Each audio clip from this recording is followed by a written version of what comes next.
خاتم النبیین اما بعد فاعوذ باللہ من الشیطان الرجیم بسم اللہ الرحمن الرحیم الصلاۃ والسلام علیک یا رسول اللہ وعلی آلک وصحابک یا حبیب اللہ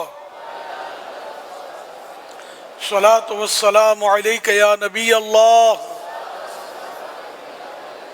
وعلی آلک وصحابک یا نور اللہ نویت سنت الاعتکاف۔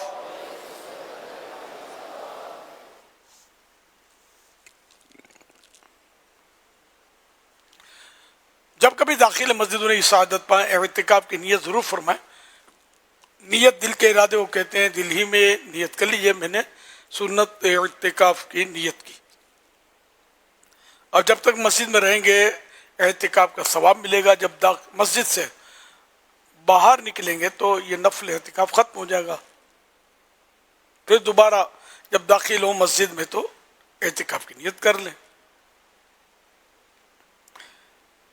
یاد رکھیے مسجد میں کھانا پینا، سونا، سحری، افطار، آب زمزم شریف پینا، دم کیا پانی پینا، نیاز کھانا وغیرہ اسی صورت میں جائز ہوتے ہیں جبکہ اعتکاف کی نیت ہو۔ اعتکاف کی نیت نہیں کی تھی تو مسجد میں کھا پی نہیں سکتے، سو بھی نہیں سکتے۔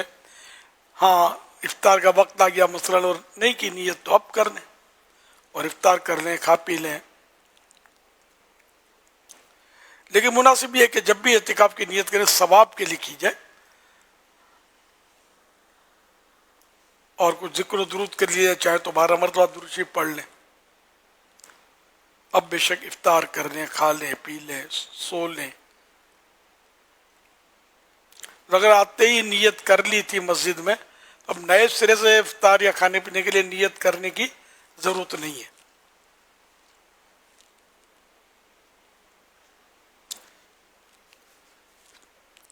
صلو علی الحبیب صلی اللہ علی محمد۔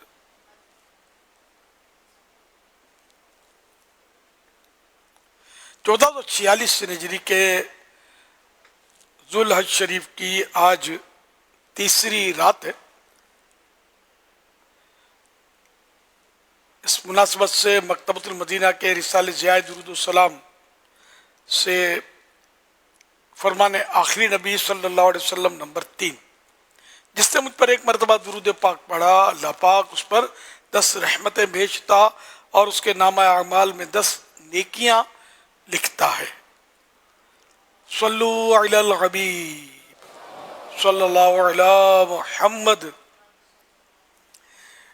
اچھی نیتیں جتنی زیادہ ہوتی ہیں اتنا ثواب زیادہ ملتا ہے، تو جو نیت آپ نے کی ہوں اس میں ہو سکے تو یہ بھی شامل کر لیں کہ مدنی مذاکرے میں ادھر ادھر دیکھنے، باتیں کرنے، دوسروں کو اشارے کرنے، خود کشادہ ہو کر پھیل کر دوسرے کو تنگ ہو کر بیٹھنے پر مجبور نہیں کروں گا، دیوار وغیرہ سے ٹیک لگائے بغیر اللہ کریم کی رضا کے لیے توجہ سے دینی باتیں سنوں گا۔ صلو علی الحبیب سن کر بلند آواز سے درود شریف پڑھوں گا۔ مجبوری نہ ہوئی تو پورا مدنی مذاکرہ سنوں گا، صلاۃ والسلام کے بعد ہی اپنی جگہ چھوڑوں گا، اور ختم ہونے کے بعد خود آگے بڑھ کر اسلامی بھائیوں سے سلام و مصافحہ کرنے اور موقع کی مناسبت سے انفرادی کوشش کرنے، آئندہ آتے رہنے یا مدنی یا قافلے میں سفر کرنے وغیرہ کی ترغیب دوں گا۔ صلو علی الحبیب صلی اللہ علی محمد۔ آپ سوالات کیجیے، ہر سوال کا جواب وہ بھی بالصواب یعنی درست دے پاؤں یہ ضروری نہیں، بند پڑا تو عرض کرنے کی کوشش کی جائے گی، بھول کرتا پائیں فوراً میری اصلاح فرمائیں، مجھے آئیں بائیں شائیں کرتا اپنے کہے پر بلا وجہ اڑتا نہیں، شکریہ کے ساتھ رجوع کرتا پائیں گے، انشاء اللہ الکریم.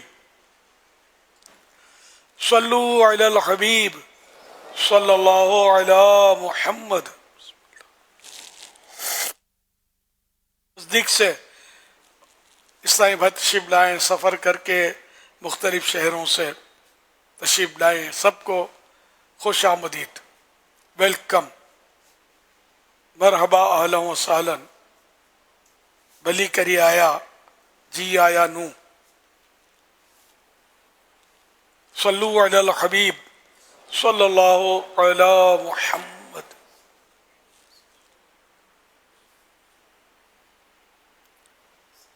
میرا نام محمد شفیق ہے. حضور میرا سوال یہ ہے کہ آج کل جو ہم دیکھ رہے ہیں کہ قربانی کا جو عمل ہے یہ بھی ایک طرح سے اسٹیٹس سمبل بنتا جا رہا ہے. پچھلے کئی سالوں سے یہ ہے کہ بعض لوگ ایسے ہیں کہ وہ مہنگے سے مہنگا جانور لے کے کرنے کی کوشش کرتے ہیں، وہ دکھاوے کے لیے. ابھی فیصل آباد میں کل پرسوں دیکھ رہا تھا سوشل میڈیا پہ کہ ایک بیل کی قیمت منڈی میں جو لگی ہے وہ 1 ملین یعنی کہ 10 لاکھ روپیہ اس کی قیمت لگی ہے. تو اس طرح یہ اتنا مہنگے سے مہنگا جانور لے کے کرنا اور دکھاوے کے لیے کرنا، یہ شرعی طور پہ اور ہمارے مذہب کے لحاظ سے کس حد تک مناسب ہے؟ کیا یہ درست عمل ہے لوگوں کا؟ میرا حضرت صاحب سے سوال یہ ہے کہ جو لوگ آج کل قربانی کرتے ہیں تو 50 لاکھ 1 کروڑ روپے میں ایک جانور 2 جانور لاتے ہیں، تو اتنے پیسوں میں جو ہے وہ ہم زیادہ جانور لائیں تو وہ افضل ہے یا اتنے مہنگا ایک جانور لانا افضل ہے؟ رہنمائی فرما دیجئے، جزاک اللہ خیرہ. ایک تو اس میں جو مین بات ہے نا وہ جو کہی گئی کہ دکھاوے کے لیے کرتے ہیں، تو اب یہ کہ اگر کوئی واقعی دکھاوے کے لیے کرتا ہے، ریا کرتا ہے، وہ تو گناہ گار ہے. لیکن یہ کہ اب پتہ کیسے چلے، کیونکہ یہ ریا جو ہے یہ باطنی امراض میں سے دل کے اندر ہوتی ہے. تو جب تک یعنی کہ وہ خود اقرار نہ کرے یا کوئی ایسا قرینہ ہو جس سے پتہ چلے کہ یہ واقعی دکھاوا کر رہا ہے، تو اپنی جگہ پر وہ دکھاوا کر رہا ہے، ریاکار ہے. مرنا یہ کہ صرف اپنی اٹکل سے کہہ دینا کہ یہ دکھاوا کر رہا ہے، اتنا مہنگا لایا ہے اور اس کو سجایا ہوا ہے اور یوں کیا ہے وہ کیا ہے، بار باندھ رکھا ہے اس نے، خوش ہو کر لوگوں کو بتا رہا ہے اتنے کا لایا ہوتے. یہ سب ریاکاریاں نہیں کہلاتی، کیونکہ نیت اس کی کیا ہے وہ ابھی یعنی کہ مخفی ہے، پردے میں. تو جو اس طرح بدگمانی کرے گا نا وہ خود گناہ گار ہے. تو بدگمانی کرنی نہیں چاہیے. رہا مہنگا جانور، تو یہ مطلب اللہ کی راہ میں اگر کوئی مہنگا جانور کرتا ہے تو اس میں بھی اس کو ثواب تو ملے گا نا، کہ جتنی قربانی دے گا وہ، یہ قربانی ہے. پھر یہ کہ یہ مالی اثار بھی ہے، پھر یہ نفس پر بھی گراں گزرتا ہے کہ پیسے جاتے ہیں تو نفس پر تو گراں گزرتا ہی ہے نا. تو اس کا بھی اس کو ثواب ملے گا حسن نیت پر. تو اس لیے مہنگا جانور کہ 1 کروڑ روپے کا ہے تو یہ 10 لاکھ کا ہے تو 20 لاکھ کا ہے، اس طرح مطلب یہ تنقید کا عنوان ہے نہیں. ورنہ ریا کے لیے، دکھاوے کے لیے تو کوئی منڈی کا سب سے سستا جانور بھی کرے گا تو بھی گناہ گار ہوگا اگر دکھاوے کے لیے کرے گا تو. لیکن یہ کسی مسلمان پر بدگمانی کرنی نہ چاہیے، بلکہ خود بھی مہنگے سے مہنگا جانور اللہ نے دیا ہے تو اس کی راہ میں، جبکہ وہ واقعی مہنگا ہو، گوشت بھی اچھا ہو، نسل بھی اچھی ہو اور تگڑا، دیکھنے میں بھی خوبصورت ہو، تو یہ جتنا اس میں خوبیاں بڑھتی جائیں گی اس جانور میں تو یہ اس کا ثواب بڑھتا جائے گا. اور قربانی کرنی چاہیے خوش دلی کے ساتھ اللہ کو راضی کرنے کے لیے، نہ کہ بندوں کو دکھانے کے لیے. انما الاعمال بالنیات، اعمال کا دار و مدار نیتوں پر ہے. اب یہ جو سوال کیا کہ 2 جانور لیے 1 کروڑ کے، تو 1 کروڑ میں کئی جانور قربان ہو سکتے ہیں، تو یہ کہ اب افضل کیا ہے؟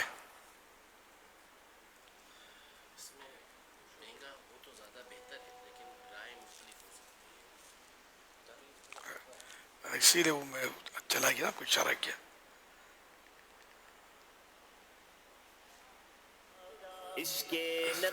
صلو علی الحبیب صلی اللہ علی محمد.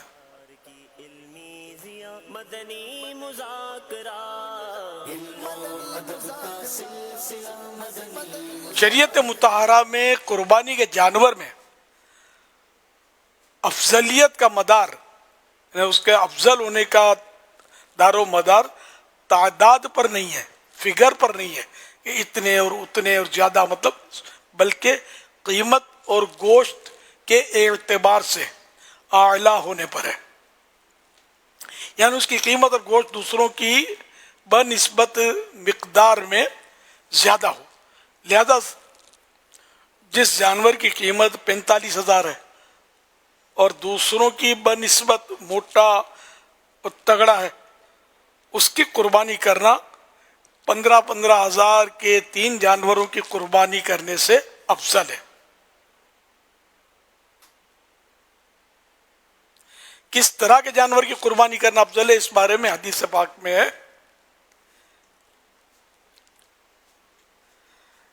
قیمت اور گوشت کے اعتبار سے اعلیٰ جانور کی قربانی کرنا افضل ہے۔ حوالہ المستدرک للحاکم جلد 4 صفحہ 257، دار الکتب العلمیہ بیروت۔ حضرت علامہ عبدالرؤوف مناوی رحمۃ اللہ علیہ اس حدیث شریف کی شرح کرتے ہوئے ارشاد فرماتے ہیں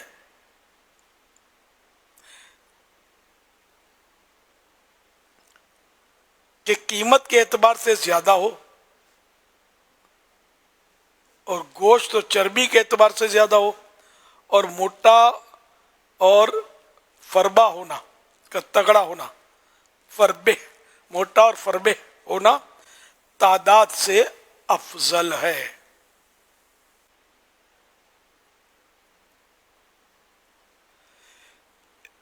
امام نووی رحمۃ اللہ علیہ شرح صحیح مسلم میں لکھتے ہیں، ایک موٹی اور فربے بکری یعنی تازی تگڑی بکری کی قربانی کرنا ان دو بکریوں کی قربانی سے افضل ہے جو اس سے موٹے اور فربے ہونے میں کم ہو۔ تو یہ کہ وہ جو دوسرے عیسائی بھائی نے سوال کیا کہ وہ کرے یا اسی رقم کے زیادہ کرے، تو اس کا جواب ہو گیا۔ اللہ پاک ہمیں خوش دلی کے ساتھ قربانی کرنے کی توفیق عطا فرمائے، آمین، بجائے خاتم النبیین صلی اللہ تعالی علیہ وآلہ وسلم۔ صلو علی الحبیب صلی اللہ صلی اللہ علی محمد۔ اچھا جانور خریدنے کی نیت کے ساتھ جب منڈی جاتے ہیں تو قیمت واقعی بہت زیادہ بھی بتائی جاتی ہے، اور یہ اس وقت اندازہ ہو جاتا ہے جب اس کی بارگیننگ کرتے کرتے جب ریٹ اتنے نیچے آ جاتے ہیں نا، تو بعضوں کا یقین نہیں آتا کہ یار کوئی شخص اتنے زیادہ ریٹ دے کر بھی مال بیچنے کی کوشش کرے گا، تو بعضوں کا بڑی بارگیننگ بھی ہو جاتی ہے اور ٹھیک ٹھاک فرق آ جاتا ہے۔ تو اب کوئی اچھی نیت لے کر جائے بھی تو اب اس کی قیمت اتنی ہوتی ہے کہ اس بیچارے کا وہ اس پہ مال بھی تو فربا ہوگا، آئٹم جب جانور فربا ہوگا تو اگر کوئی بیچنے والوں کی میں یہ ہمدردی مطلب ہمیں کر لینی چاہیے کہ اب جانور کا سال بھر کا پالنے کا جو خرچہ ہے نا وہ بڑھ چکا ہے۔ یہ میں نے معلومات لی تھی کہ جو بھی سال بھر جانور کو پالتا ہے اس کے رکھنے کا، اناج کا وغیرہ سب کچھ ہے، اس کا خرچہ بڑھ چکا، ٹرانسپورٹیشن کا خرچہ بڑھ چکا، پھر مہنگائی، سارے افیکٹڈ ہیں تو وہ بھی، لیکن بعض اوقات بہت زیادہ رقم مانگی جاتی ہے۔ تو کیا یہ جانور بیچنے والے تھوڑا اس میں خریدنے والوں کے لیے خیر خواہی نہ کریں گے بہت زیادہ قیمت مانگ کر؟ کیا کہتے ہیں آپ نے ابھی تو ہمدردی بھی تو کی نا ان کی، مطلب چارہ مہنگا ہو گیا تو ٹرانسپورٹ یعنی کہ آمد و رفت کا خرچہ مہنگا ہو گیا، تو یہ اب جہاں یہ بیچتے ہیں جہاں باندھتے ہیں اس کا کرایہ بھی مہنگا ہو گیا ہوگا۔ بلکہ دیکھا جائے تو اب تو بڑا نازک دور ہے ہمارا، بھتہ رشوتی بھی چلتا ہوگا، استغفر اللہ، اس کا بھی دام بڑھ گیا ہوگا معاذ اللہ۔ تو ان کو سارا گاہکوں سے ہی لینا ہوتا ہے، پھر ان کا پیٹ بھی مانگتا ہے کہ یہ ان کے سال بھر کی کمائی کا موقع ہوتا ہے۔ اب یہ کہ سب کو اللہ پاک سے ڈرتے ہوئے یہ کام کرنا ہے، رشوتوں سے بچنا ہے، جھوٹ سے دھوکے سے بچنا ہے، اور اب یہ کہ بیچنے کا جہاں تک بارگیننگ کا تعلق ہے، اب مشکل یہ ہے کہ اگر یہ کم دام بتائیں گے نا تو بھی گاہک نے سے کم ہی میں مانگنا ہے. تو یہ ایک ٹیکٹ ہوتا ہے بزنس کا کہ اتنا دام بتاتے ہیں کہ اگلا کم کر کر کے کرے گا کتنا، اور یوں مطلب وہ ترکیب میں آ جاتے ہیں. تو دونوں طرف سے مسائل تو ہیں اب. تو اس لیے وہ اگر یہ کم دام میں بیچے گا نا، جیسے کم دام بتائے گا گاہک تو بالکل اس سے بھی کم کرے گا، لیکن یہ گاہک جو ہے نا یہ چھوڑ کے منڈی گھومے گا نا، تو جب اس سے کئی گنا دام اس کو بتائیں گے نا پھر یہ گھوم کر آئے گا آپ کے پاس اور منہ مگا دام لے کے لے جائے گا. تو آہستہ آہستہ آپ کا کیٹل فارم اگر ہے تو یہ مشہور ہو جائے کہ یار یہ آدمی صحیح ہے، یہ دام صحیح بتاتا ہے، پہلے سے ہی صحیح بتاتا ہے، یہ نہیں کہ بار بار ہم کو پریشان کرے کم کرو کم کرو. یہ بتاتا ہے اور صحیح بتاتا ہے اور اس سے مال لینا چاہیے. تو یوں کاروبار کوئی بھی چیز، وہ خالی جانور ہی نہیں، کوئی بھی اس طرح کا کاروبار کرتا نا تو اس کو مطلب فائدہ ہوتا ہے. اور اگر کم نفع پر بھی بندہ بیچتا ہے نا تو اس کی سیل بڑھ جاتی ہے، وہ فائدہ ہوتا ہے. جیسے کہ حضرت عبد الرحمن بن عوف رضی اللہ عنہ کا غالباً یہ معمول تھا کہ گاہک کو واپس نہیں آنے دیتے، چاہے کتنا ہی کم نفع ہو آپ سودا فرما لیتے تھے اور بیچ دیتے تھے. تو اس طرح کاروبار اور بڑھتا ہے. بیچنے والے کی ڈھینگ نامی الگ ہوتی ہے، لوگ اس سے خوش ہوتے ہیں، ان کی دل جوئی ہوتی ہے. بہت سارے اس کے فوائد ہوتے ہیں. سستا بیچنے میں، مہنگا بیچنے میں واقعی آزمائش ہوتی ہے، اور اب تو ویسے مہنگائی کا دور ہے. تو یہ سب کو مطلب احتیاط کرنی چاہیے اور اللہ کا خوف رکھنا چاہیے، اور ہو سکے تو تھوڑے نفع پر گزارا کر لینا چاہیے. تو مہنگے جانور کا ایک نتیجہ یہ بھی ہمارے معاشرے میں آیا کہ لوگ اجتماعی قربانی کی طرف اب زیادہ چلے گئے نا. اب وہ گھر پر جانور لانے والی پوزیشن بھی کئیوں کی نہیں، بکرے کی پوزیشن بھی نہیں رہی ہے کہ چلو ایک بکرا لے آئیں گے. تو اب وہ اجتماعی قربانی کا بھی رجحان کی ایک وجہ یہ بھی ہے کہ اب وہ پورا جانور خریدنا تھوڑا بس سے باہر ہے. حضور ایک معاشی طور پر بھی ایک بات ہے کہ جس کام میں انویسٹر زیادہ آ جاتے ہیں نا وہ چیز مہنگی ہو جاتی ہے. اب انویسٹر آ جاتا ہے، اب 4-4 6 انویسٹر مل کر جب بزنس کرتے ہیں، چاہے وہ فلیٹ ہو، کار ہو یا جانور ہو، اب سب کے نفع لگ جاتے ہیں. اب ایک آدمی کا نفع نہ رہا، اب سب کے جتنوں نے انویسٹمنٹ کیا سب کے نفع لگ جاتے ہیں، اور ان سب کے نفع جو ہے نا وہ پھر کسٹمر سے حاصل کیے جاتے ہیں. تو یہ بھی ایک وجہ بنتی ہے. تو امیر سنت نے بڑی پیاری بات ارشاد فرمائی، اللہ کرے کہ یہ ایسا کچھ ہو جائے تو کئیوں کے بیچاروں کے جو ہے نا وہ دل کھل جائیں گے، وہ بکرا بھی لینا چاہتے ہیں نہیں بکرا دیکھ کر ہی خوش ہو جاتے ہیں اور واپس آ جاتے ہیں. اب یہ کہ وہ حصے کا دراصل آسانیاں ہیں اس میں، جی ہاں. لیکن جن کے گھر میں بچے ہیں نا وہ حصے سے گزارا نہیں کریں گے. بچہ بکرا منگوائے گا، اڑی کرے گا، ضد کرے گا، بچے بکرے کے پیچھے بکرے بنے ہوئے آج کل اپنے یہاں. یعنی جہاں ماحول ہے، ہر جگہ ماحول نہیں ہوتا. جیسے پنجاب وغیرہ میں سارا سال بکرے پالتے ہیں گھروں میں، ایک ایک گھر میں کئی بکرے ہوتے ہوں گے. بعض ایسے شہر دیہات اور علاقے ہوتے ہوں گے تو وہاں بقرعید کا پتہ بھی نہیں چلتا ہوگا کہ کوئی اس میں بچے لے کے جانور کو گھومیں گے. ہمارے کراچی شہر میں یا حیدرآباد میں ہوگا تو یا لاہور فیصل آباد جو بڑے بڑے شہر ہیں وہاں ہو سکتا ہے اس طرح جانوروں کو لے کر گھمانے پھرانے کا رواج ہوگا. یہ حاجی شاہد تو آج کل فیصل آباد میں ہی ہے نا، یہ شاید بتائیں کہ وہاں بھی کیا بچے جانور لے کر گھوم رہے ہوتے ہیں وہ قربانی کے.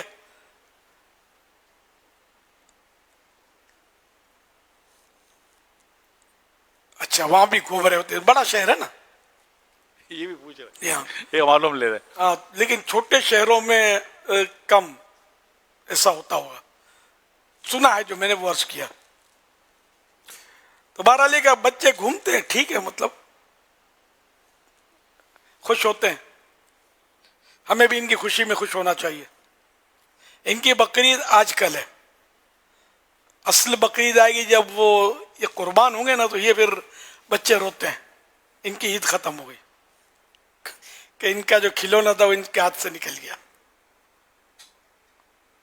صلو علی الحبیب صلی اللہ علی محمد. تو بہرحال بیچنے میں، لینے میں، دینے میں دام بھی کم رکھنا چاہیے اور واجبی دام رکھنا چاہیے، تقاضے میں نرمی بھی کرنا چاہیے. حدیث پاک میں ہے کہ اللہ پاک اس شخص پر رحمتیں فرمائے دعائے مصطفیٰ مل رہی ہے کس کو؟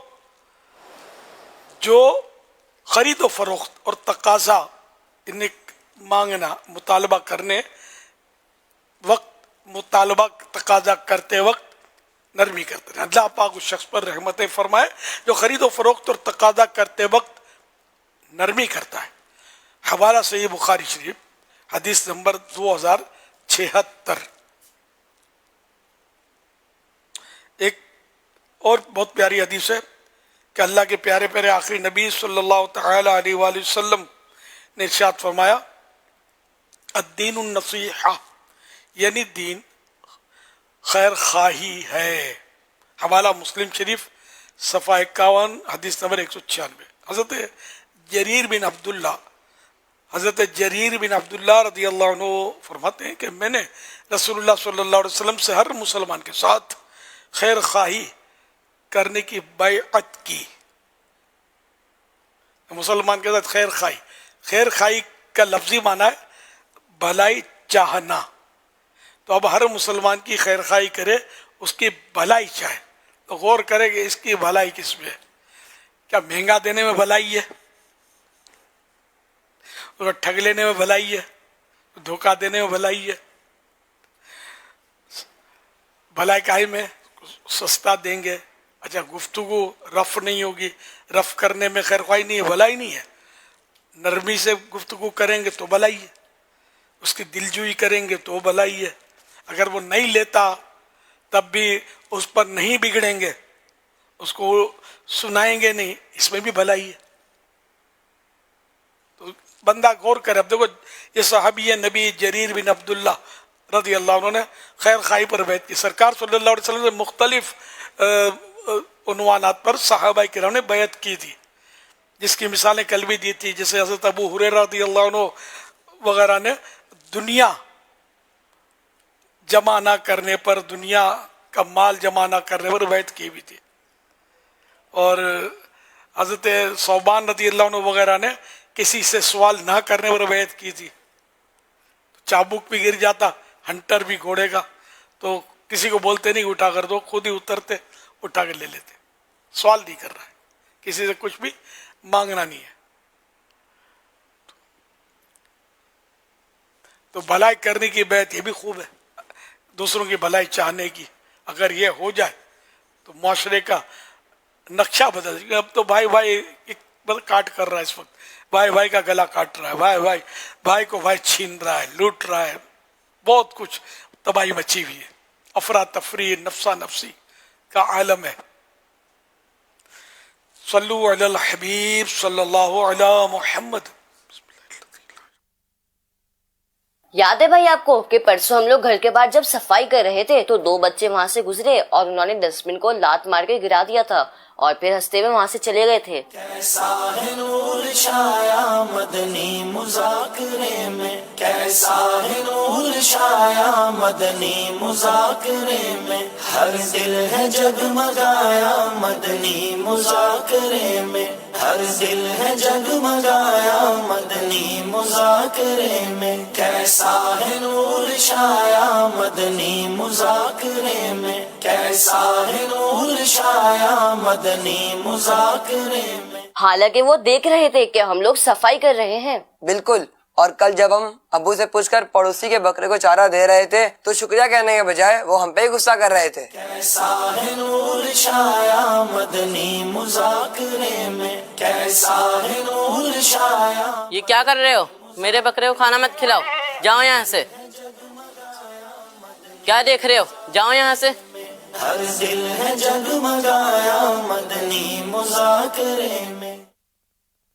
ایک تو نیکی کرو اور باتیں بھی سنو. اور آج جو ہوا وہ تو آپ کو یاد ہی ہوگا کہ جب میں نے نیچے گرے ہوئے آم کو واپس ٹھیلے پہ رکھا تو انکل مجھے ہی غصے سے دیکھ رہے تھے. کیسا ہے نور چھایا مدنی مذاکرے میں، کیسا ہے نور چھایا مدنی مذاکرے میں، ہر دل ہے جگمگایا مدنی مذاکرے. بھائی اس لیے پھر نیکی کرنے کا دل نہیں کرتا. اور بھائی ایسا کیوں ہوتا ہے؟ جب ہم نیک کام کرتے ہیں تو ہمیں لوگوں کی طرف سے نیگیٹو ریپلائی ملتے ہیں، حالانکہ ہم تو اچھے کام کر رہے ہوتے ہیں. سوال تو آپ کا ویلڈ ہے. ایسا کرتے ہیں ہم اس سوال کا جواب امیر اہل سنت سے ہی لے لیتے ہیں. یہ تو اور اچھا ہو جائے گا۔ پیارے امیر اہل سنت، یہ ارشاد فرما دیجئے کہ نیکی کے کام کرنے والوں کو تنگ کیا جاتا ہے، ان کا دل دکھایا جاتا ہے، ایسی حالت میں پھر مزید نیکی کے کام کرنے کا دل نہیں کرتا۔ ایسے میں ہمیں کیا کرنا چاہیے؟ صبر، اور صبر کریں گے اس پہ بھی ثواب ملتا ہے، یہ بھی نیکی ہے، بہت بڑی نیکی ہے۔ تو اس طرح کے معاملات ہوتے رہتے ہیں، لیکن ہمیں نیکی چھوڑنی نہیں چاہیے۔ اور یہ ہر ایک ناراض ہو یہ بھی نہیں ہو سکتا، یہ تو ایک خاکہ ہے کہ بتایا اس طرح، ہر ایک اس طرح نہیں کرتا۔ آپ کسی کا آم اٹھا کر دو گے، گاڑی سے گرا ہوا، تو ہو سکتا ہے وہ آپ کو شاباش بھی دے، شکریہ بہت اچھا کہ آپ نے بچوں کر کے، ہو سکتا ہے آپ کو آم ہی کھلا دے، نیکی کا بدلہ ہاتھوں ہاتھ مل جائے دنیا میں بھی۔ تو یوں بھی مطلب یہ کہ جیسے بکرے کا چارہ کھلایا آپ نے تو اس نے ڈانٹا، تو اب یہاں بکرے کے کسی کے چارہ کھلانا یہ تھوڑا مطلب قابل غور بات ہے کہ ایک تو یہ کہ وہ بکرا کون سا چارہ کھاتا ہے، دال کھاتا ہے، ہو سکتا ہے کہ کوئی چارہ کوئی چیز جو آپ کھلا رہے ہیں اس کو موافق نہ آتا ہو، تو اس لیے وہ آپ کو منع کر دے، مگر منع کرنے کا انداز وہی نرمی کے ساتھ ہونا چاہیے۔ اس نے جو ڈانٹنا دکھایا نا تو وہ انداز بھی صحیح نہیں تھا۔ اسی طرح وہ ڈسٹ بین جو تھا اس کو باقاعدہ لات مار کے گرا دیا اس نے، جو اس میں دکھایا گیا، تو وہ واقعی انہوں نے تو 100% غلط کام کیا کہ اس طرح ان کو نہیں کرنا چاہیے تھا۔ اور یہ ایک معاشرے کا انداز اس خاکے میں مختلف وہ انداز دکھائے گئے کہ واقعی ایسا ہے تو صحیح کہ بھلائی کرنے جاتے ہو تو بعض اوقات بڑی آزمائش آ جاتی ہے،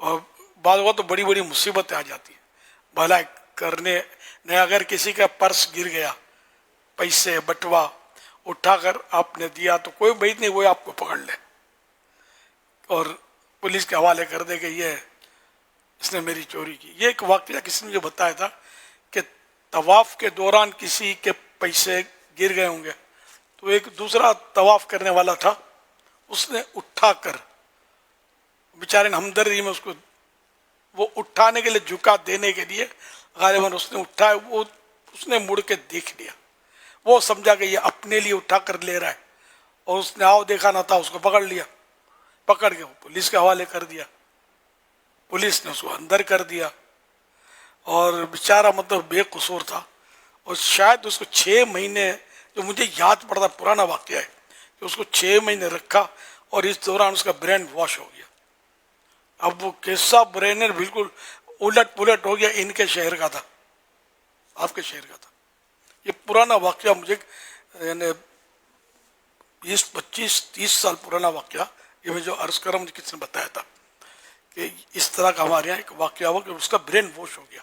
اب اس کی مزید میں وضاحت نہیں کر سکوں گا، سمجھے، اس کو ایسا مطلب یعنی کہ بیچارے پر حالات پیش آئے، اور لینگویج پرابلم، اور اب جو جس نے پکڑا تھا وہ پاورفل آدمی تھا، اور اس نے میں جان بوجھ کر نہیں کیا ہوگا، بس اس کو ایک دم غصہ آ گیا، غلط فہمی ہوگی میرے پیسے کیوں اٹھائے اس نے۔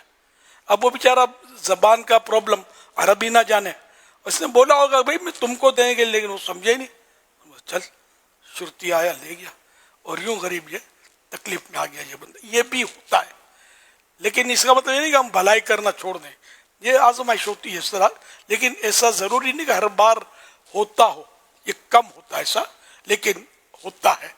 عجیب و غریب معاشرہ ہے، اور بس وہی مقدر کی بات ہے کہ بعض اوقات ایسا ہو جاتا ہے، لیکن زیادہ تر ایسا ہوتا ہے کہ لوگ شکریہ ادا کرتے ہیں، شاباش دیتے ہیں، تحفہ دیتے ہیں، یہ بھی ہوتا ہے، سب مکس معاملہ ہے، نیکی نہیں چھوڑنی چاہیے۔ اگر یہ بھی تکلیف بھی آئی تو یہ بھی صبر کریں گے، ثواب ملے گا۔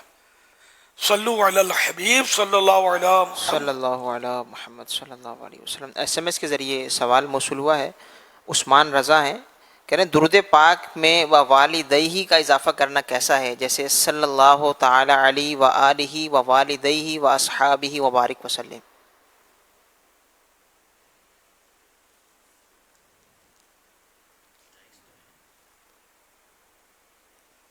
پیارے آقا صلی اللہ علیہ وسلم کے والدین کریمین یہ تھے تھے تو مسلمان.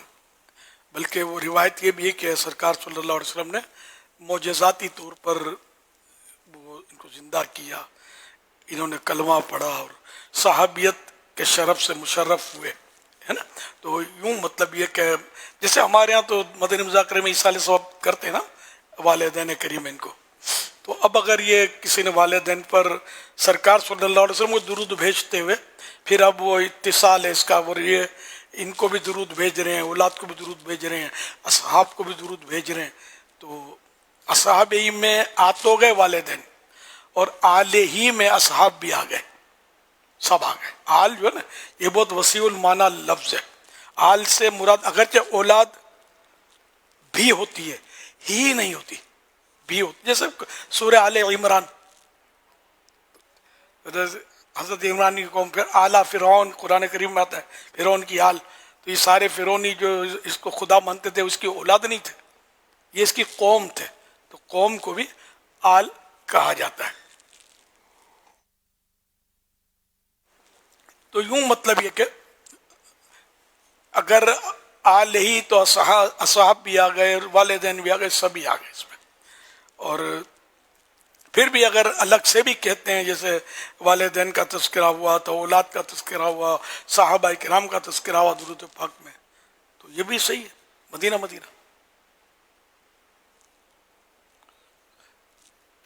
صلو علی الحبیب صلی اللہ علی محمد. ماشاء اللہ کافی تعداد میں, جیسے کہ نواب شاہ, میر پور خاص, حب چوکی اور نہ جانے کہاں کہاں سے عاشقان رسول 3 دن کے لیے تشریف لائے ہیں, اور یہ صاحبان یہ عاشقان رسول مسجد میں رہیں گے. تو کیا یہ اچھا ہو کہ ہم کچھ مسجد کے تعلق سے بھی سمجھ لیں.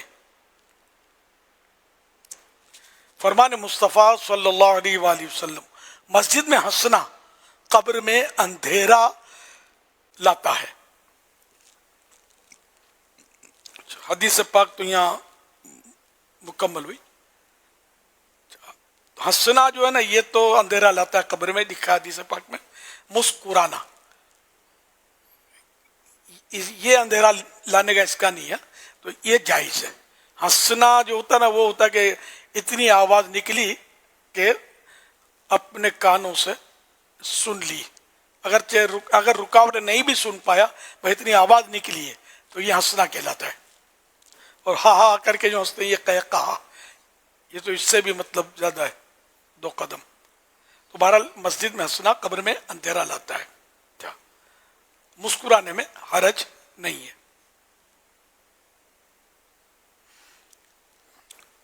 اعلیٰ حضرت رحمۃ اللہ علیہ بیان کرتے ہیں, جو مسجد میں دنیا کی بات کرے اللہ پاک اس کے 40 برس کے نیک اعمال اکارت یعنی برباد فرما دے.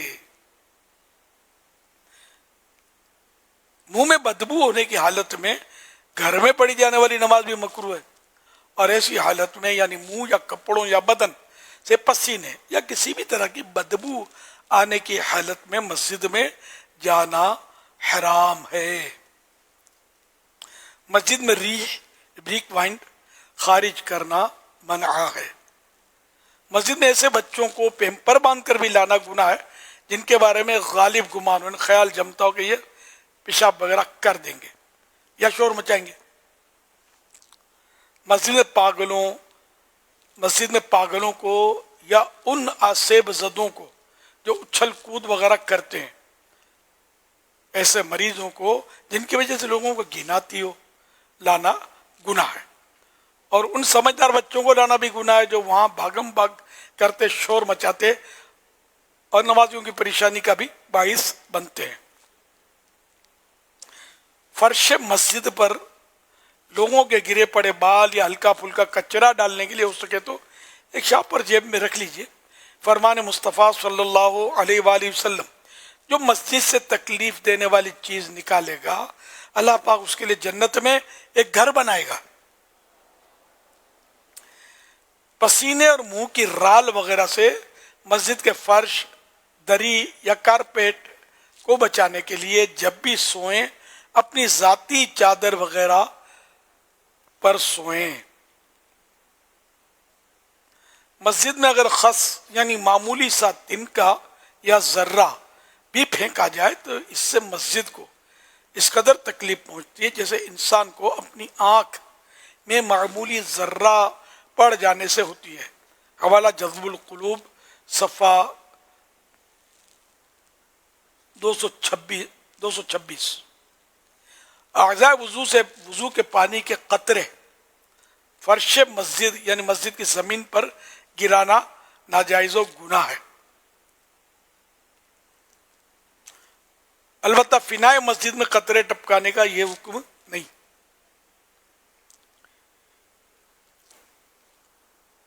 فنائے مسجد اس کو بولتے ہیں جو مسجد سے ملی ہوئی ایسی جگہ کہ جو مسجد کی ضروریات کے لیے ہوتی ہے اس کو فنائے مسجد بولتے ہیں. جیسے امام صاحب کا کمرہ ہوتا ہے, مؤذن صاحب کا کمرہ ہوتا ہے وغیرہ.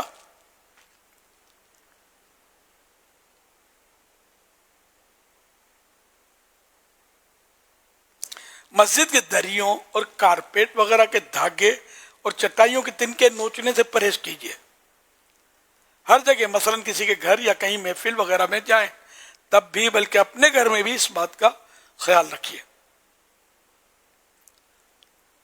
مسجد میں دوڑنا یا زور سے قدم رکھنا جس سے آواز پیدا ہو منع ہے. مسجد کے فرش پر کوئی چیز زور سے پھینکی نہ جائے اور چادر یا رومال وغیرہ سے فرش اس طرح نہ جھاڑیں کہ آواز پیدا ہو. مسجد کی صفائی کرنے والوں کو بھی بہت احتیاط سے کام لینا چاہیے. تلاوت و نعت اور باجازت شرعی کیے جانے والے اعلانات وغیرہ کی اتنی بلند آواز نہ ہو جس سے کسی نمازی کو تشویش یعنی پریشانی ہو یا سوتے کو ایذا پہنچے, مکروہ ہے. مسجد میں نعرے لگانے اور مائک استعمال کرنے میں سخت احتیاط کرنی چاہیے. صلو علی الحبیب صلی اللہ علی محمد.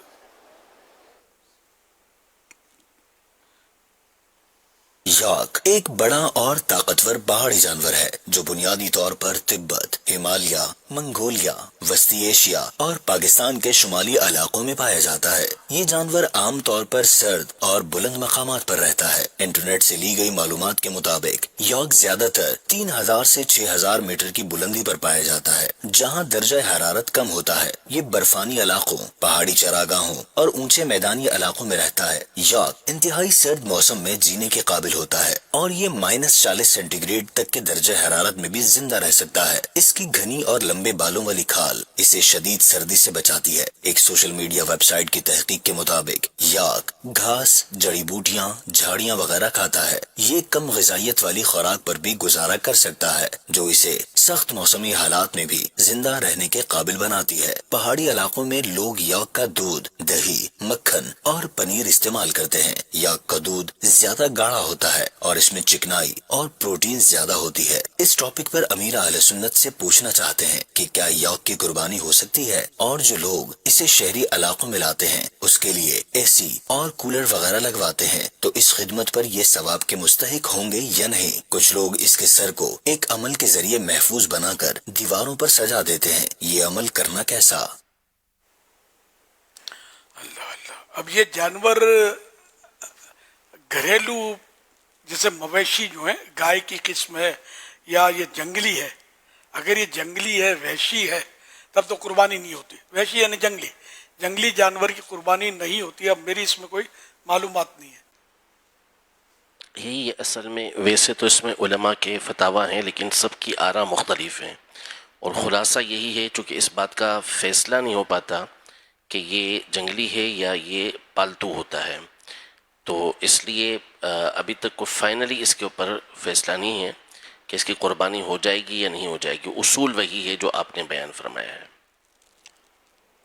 ابھی علماء اس میں مطلب ہے کہ متفق نہیں ہے کہ یہ پالتو جانور ہے یا جنگلی جانور ہے.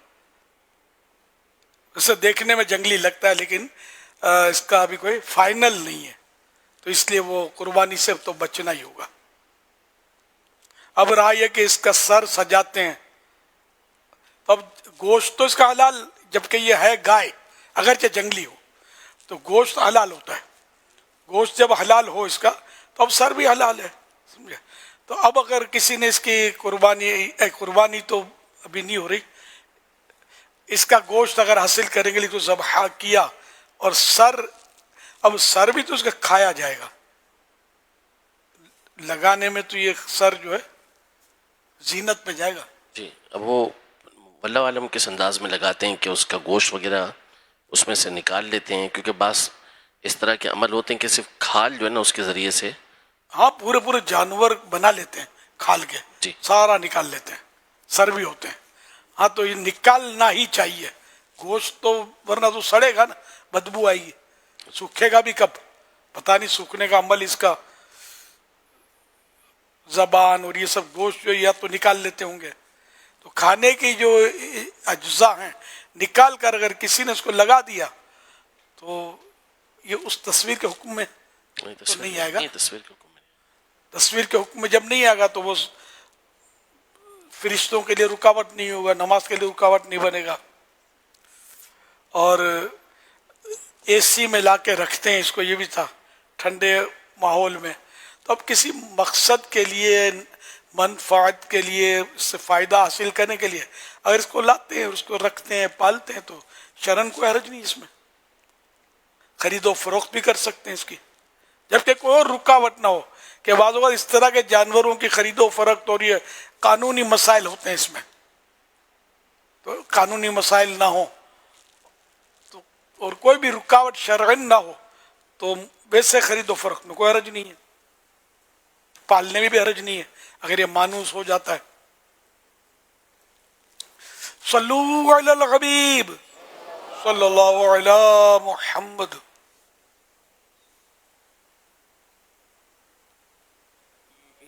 ایس ایم ایس کے ذریعے سیدھی اس کا جواب رہ گیا تھا.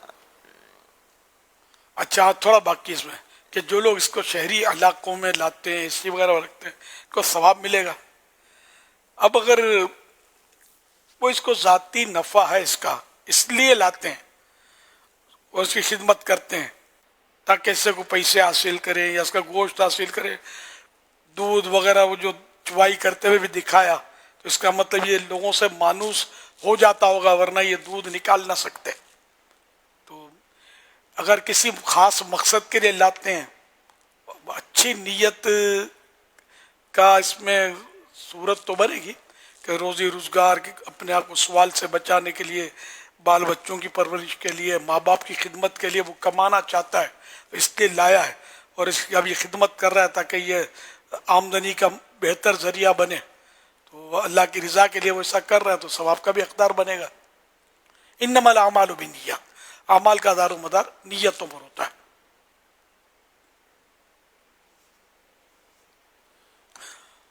ایس ایم ایس کے ذریعے سوال کر رہے ہیں، امیر سنت کی بارگاہ میں عرض ہے کہ کیا قربانی کی قضا کی جا سکتی ہے؟ جواب ارشاد فرما دیں. قربانی کی قضا نہیں ہو سکتی. جیسے قربانی کا وقت نکل گیا، واجب تھی، تو اب اس کو یہ نہیں کہ جانور لے کر اب بقرعید کے بعد بھی کاٹ کے قربانی ہو گئی. اگر یہ قضا کے مطلب تو یہ تو نہیں ہو سکتی. اب تو جیسے کہ قربانی واجب تھی اور ٹائم نکل گیا تو ایک بکری. اگر تو جانور نہیں دیا تھا اور ٹائم نکل گیا تو ایک بکری کی قیمت اس کو صدقہ کرنی ہے، ورنہ وہی جانور اس کو صدقہ کرنا ہوگا. ہاں اگر وہ جانور زندہ بچ گیا اور قربانی کا وقت پورا ہو گیا، جیسے کہ 12 تاریخ تک قربانی کا وقت ہوتا ہے، 12 جس کو تیسری عید بولتے ہیں، تو اس کے سورج ڈوبنے سے پہلے اگر ذبح ہو گیا، چھری پھر گئی اور اب سورج ڈوب گیا، تو قربانی اس کی ہو چکی کہ اس کی یعنی چھری پھر گئی تھی وقت ختم ہونے سے پہلے. اب گوشت بنانا کر رہا ہوں بھلے مغرب کے بعد ہوتا رہے، اور اگر سورج ڈوب گیا اور چھری بھی نہیں پھری تو اب وقت نکل گیا، چوتھے دن قربانی نہیں ہو سکتی. اس کے علاوہ بھی اب وہ زندگی بھر اس کی قربانی اس کی نہیں ہو سکتی اب اس عید کے تعلق سے، ٹھیک ہے نا. تو اب یہ کہ اس کو زندہ رائے خدا میں دینا ہوگا، صدقہ کرنا ہوگا.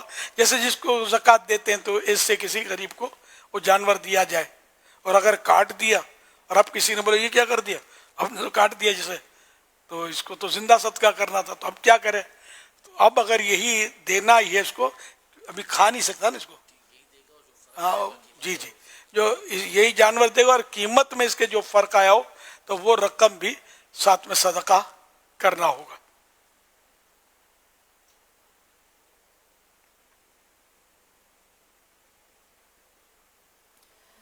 الحمدللہ عالمی مدنی مرکز فیضان مدینہ باب المدینہ کراچی میں کثیر اسلامی بھائی مدنی مذاکرے کی برکتیں حاصل کر رہے ہیں، جہاں سکر ڈویژن، نواب شاہ، میرپور خاص، ہب چوکی کے اسلامی بھائی تشریف لائے ہیں. وہیں الحمدللہ شعبہ محبت بڑھاؤ کے بزرگ اسلامی بھائی بھی موجود ہیں، اور کراچی کے district Korangi, Landhi Town, Korangi Town, Ibrahim Hyderi Town, Shah Faisal Town, Model Town کے اسلامی بھائی بھی تشریف لائے ہیں. اسی طرح کراچی سٹی کے شعبہ جات میں مرسول مدینہ شارٹ ٹائم بوائز مدنی کورسز میڈیا ڈپارٹمنٹ اور فیضان مرشد کے اسلامی بھائی بھی الحمدللہ تشریف فرمائیں. اسی طرح الحمدللہ پاکستان بھر میں انٹرنیٹ کے ذریعے جو ہمیں دیکھنے کی اطلاع ہے، جامعۃ المدینہ بہار مدینہ، Talwara Sialkot, Tandlianwala Punjab Pakistan, Faizan Madina Johar Town Lahore, Cantt Town Lahore, Faizan Madina Afandi Town Hyderabad, Aziz Bhatti Town Lahore, Sherakot Iqbal Town Lahore, Jamiatul Madina Samundri Punjab Pakistan, Jamiatul المدینہ تانا والا گلا گجراوالا، مرکزی جامعۃ المدینہ فیضان مدینہ اوکاڑا محلہ وال لاہور پنجاب کے اسلامی بھائی، اور مدنی چینل کے ذریعے بے شمار مقامات پر الحمدللہ مدنی مذاکرہ دیکھا جا رہا ہوگا. سرکار بغداد حضور غوث پاک شیخ عبد القادر جیلانی رحمت اللہ علیہ فرماتے ہیں، مجھے اپنے پالنے والے کی عزت و جلال کی قسم، میں اس وقت تک اپنے رب کریم کی بارگاہ سے نہ ہٹوں گا جب تک اپنے ایک ایک مرید کو داخل جنت نہ کرا لوں. الحمدللہ غوث پاک کا مرید بننے کی بڑی برکتیں ہیں. امیر اہل سنت مدنی مذاکرے میں جہاں ہمیں علم و حکمت کے مدنی پھول دیتے ہیں، وہیں اپنا مرید بھی بناتے ہیں، اور جو امیر اہل سنت کا مرید بنتا ہے وہ غوث پاک کا مرید بن جاتا ہے. امیر اہل سنت توبہ بھی کرواتے ہیں. تو جو اسلامی بہنیں مدنی چینل اور سوشل میڈیا کے ذریعے دیکھ سن رہی ہیں وہ بھی بیعت ہو سکتی ہیں. امیر اہل سنت مردانہ الفاظ فرمائیں تو آپ زنانہ الفاظ دہرائیں. اسلامی بہنوں کو شوہر یا والد کی اجازت کی ضرورت نہیں. ایک دن کے بچے کو بھی بے پیراں نہ چھوڑیں. اس کا طریقہ یہ ہے کہ آپ اپنے بچے کے نام جو ہے ابھی اسکرین پر جو نمبر دکھایا جائے اس پر نام، عمر، ایڈریس وغیرہ لکھ کر دے دیجئے، تو آپ کے بچے کو بھی امیر اہل سنت کے ذریعے قادری سلسلے میں مرید کر لیا جائے گا. جو بھی مرید ہونا چاہتا ہے، طالب ہونا چاہتا ہے، تو اس نمبر پر اپنا نام، نمبر، ایڈریس وغیرہ بھیج سکتا ہے. جو کسی اور پیر صاحب سے مرید ہیں وہ بھی بیعت برکت حاصل کر سکتے ہیں، طالب ہو سکتے ہیں. تو امیر اہل سنت کی خدمت میں عرض ہے کہ جو اسلامی بھائی اور اسلامی بہنیں آپ سے مرید اور طالب ہونا چاہتے ہیں انہیں اپنا مرید اور طالب کر لیجیے. بسم اللہ الرحمن الرحیم، الصلاۃ والسلام علیک یا رسول اللہ وعلی آلک واصحابک یا حبیب اللہ، لا الہ الا اللہ محمد الرسول اللہ صلی اللہ علیہ وآلہ وسلم. توبہ کرتا ہوں میں اپنے تمام پچھلے گناہوں سے اور آئندہ اللہ اور رسول کی نافرمانی نہیں کروں گا. مرید ہوتا ہوں میں آپ کا اور آپ کے ذریعے سرکار بغداد حضور غوث پاک شیخ عبد القادر جیلانی رحمت اللہ علیہ کا اے اللہ پاک مجھے جناب غوث اعظم کے غلاموں میں قبول فرما اور قادری رضوی سلسلے کی برکتیں نصیب فرما.